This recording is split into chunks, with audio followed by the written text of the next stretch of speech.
Good morning everyone, সবাই কেমন আছো? আশা করছি খুব ভালো আছো। আর আমার ঘরকোনা আরও একটি নতুন ব্লগে তোমাদের জানাই অনেক অনেক স্বাগত, অনেক অনেক শুভেচ্ছা। এখন আমি সকালবেলা মেয়েকে পড়তে বসিয়েছি। আর এখন ঘড়িতে অলমোস্ট 10টা বেজে গেছে। ওই দেখো ঘড়িতে 10টা বাজে। তো মেয়ে যাবে স্কুলে। সকালবেলা ঘুম থেকে করে মেয়েকে পড়তে বসাই, এখন আমার এটাই ফার্স্ট রুটিন।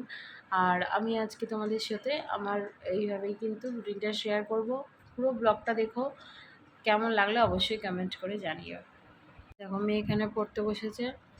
পর পর পর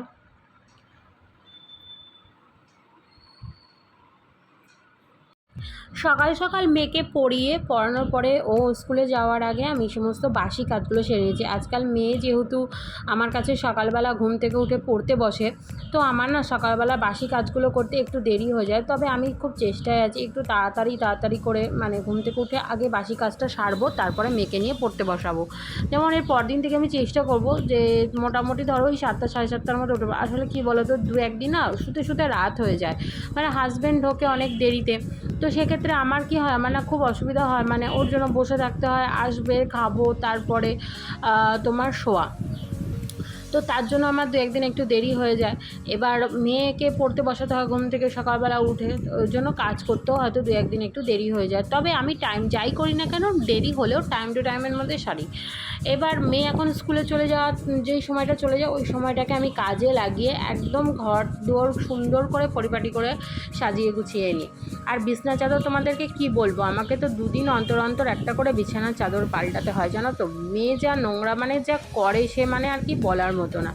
যাই হোক, ছোট বাচ্চা মানুষ বোঝে না, আর বিছনা ছাড়াও সবসময় বসে থাকতে চায় না। ও যদি নিচে বসবে, বাবা নিচে ছোটোর থেকে মানে যেন বসার উপায় নেই।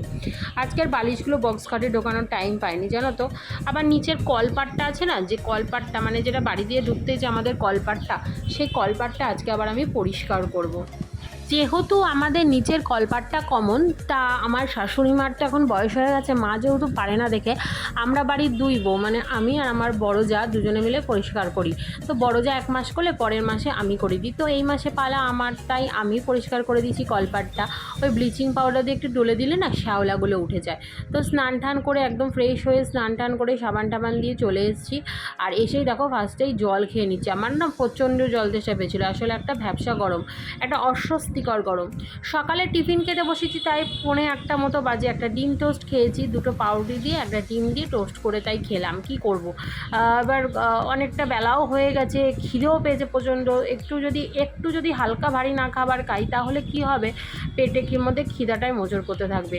তার মধ্যে আমি দুপুরবেলা যেহেতু তোমার ইসেতে যাবো না, জিমে যাব না, তাই আর আমি দুপুরবেলা কিন্তু লেট করেই খাবো, ওই কারণে আরও দুটো পাউরুটি আমি খেয়ে নিলাম। আর এখন আমি এখানে দেখো সবজি কাটতে বসে গেছি, সবজি কাটবো আর রান্না করব, আর তোমাদের সাথে কিন্তু নানান ধরনের কথা বলবো। এখানে তোমাদেরকে দেখো, আজকে তোমাদেরকে দেখায় যে ডিম কিভাবে তোমরা ফ্রিজে সংরক্ষণ করবে। অনেকে শুনি একটা কমপ্লেন করো যে ফ্রিজে না জিনিস রাখলে, বিশেষ করে ডিম রাখলে ডিমের ভেতরটা গন্ধ হয়ে যায়। তোমাদেরকে একটা টিপস দিয়ে দিই, ডিম এরকম এয়ার টাইট কন্টেনারের মধ্যে করে, যাতে ভেতরে একদম এয়ার না ঢোকে, এরকম টাইট কন্টেনারের মধ্যে করে রাখবে, দেখবে একটুও ডিম নষ্ট হবে না। তার সাথে সাথে তোমাদের আরও একটা টিপস দিচ্ছি, সেটা হচ্ছে তোমরা যখন চেষ্টা করবে অবশ্যই মান্থলি একবার করে ফ্রিজটাকে পরিষ্কার করা। আর যদি তোমার সম্ভব না হয়, যদি ধরো তোমার কোনো খাবার রাখতে গিয়ে কিছু রাখতে গিয়ে ডিম ফ্রিজে পড়ে গেল, সাথে সাথে একটু জল ন্যাকড়া দিয়ে অন্তত মুছে নেবে, দেখবে ডিম কোনো ফ্রিজের ভেতরে আষ্টা গন্ধ বলো বা কোনো রকম কোনো স্মেল বেরোবে না। সর্বোপরি তোমাদের আরও দুটো টিপস দিই, সেটা হচ্ছে মাসে অন্তত একবার হলেও চেষ্টা করো ডিপ ক্লিন করা ফ্রিজটাকে লেবু দিয়ে আর খাবার সোডা দিয়ে, খাবার সোডার গুঁড়ো সাথে লেবু মিশিয়ে সুন্দর করে জল দিয়ে আগে কিছুক্ষণ মাখিয়ে রেখে তারপরে কিন্তু ফ্রিজটাকে পরিষ্কার করো। আর লাস্ট অ্যান্ড ফাইনাল টিপস তোমাদের আজকে দিয়ে দিচ্ছি, একটা পাতি লেবু কেটে ফ্রিজে রেখে দাও, দেখবে কিন্তু তোমাদের একদম অসুবিধা হবে না, কোনো গন্ধ ফ্রিজ থেকে কোনো রকম কোনো স্মেল বেরোবে না। তো দুপুরবেলার খাবার দেখে নাও, আজকে কচুরলতি করেছিলাম, কচুরলতি দিয়ে কুমড়ো দিয়ে, আর এখানে করেছিলাম মাটন কষা, ওখানে রয়েছে কিন্তু স্যালাড। মেয়ের খাওয়া হয়ে গেছে, ওর স্কুল থেকে এসে ওকে আগে খাইয়ে দিচ্ছি, কারণ ওর খিদে পেয়ে যায়, বাচ্চা মানুষ অনেকক্ষণ হয়ে যায়, ওরা টিফিন করে সেই 1টার সময়। তো যাই হোক, ছোটো মানুষ, ওই জন্য ওকে আগে খাইয়ে দিয়েছি।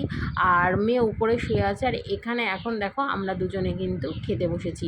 তো খেয়ে দিয়ে নিয়ে কিন্তু এখানে কিন্তু এখন আমি ঘর দোরগুলো মুছবো, মানে এঁটো জায়গাটা মুছবো, যেহেতু মাটন করেছিলাম একটু আধটু ওই যে ঝোল ঠোলগুলো পড়েছিল, তো তার জন্য একটু ভালো করে না লাইজল দিয়ে মুছে নিলাম, জানো তো। দুপুরে খাওয়া দাওয়া শেষে কিছু বাসনপত্র ছিল, যেগুলো মেজে ঘষে একবারে তারপরে কিন্তু যাবো হচ্ছে স্নান করতে। হ্যাঁ, আরও একবার স্নান করব, কারণ আমার এই সমস্ত এঁঠো কাজ বলো বা সমস্ত রান্না বান্নার কাজ সেরে কিন্তু তারপর একটু কিন্তু স্নান না করলে আর হয় না। তো এগুলো কাজকর্মগুলোর জন্য তাড়াতাড়ি করে সেরে নিচ্ছি। আর কিছু বাসন মাজা হয়ে গেছে, আর কিছু বাসন দেখো যেমন হাঁড়িটা রয়েছে, মেজে মুখ টুক ধুয়ে ন্যাকড়াটা ধুয়ে তারপরে কিন্তু যাবো হচ্ছে স্নান করতে।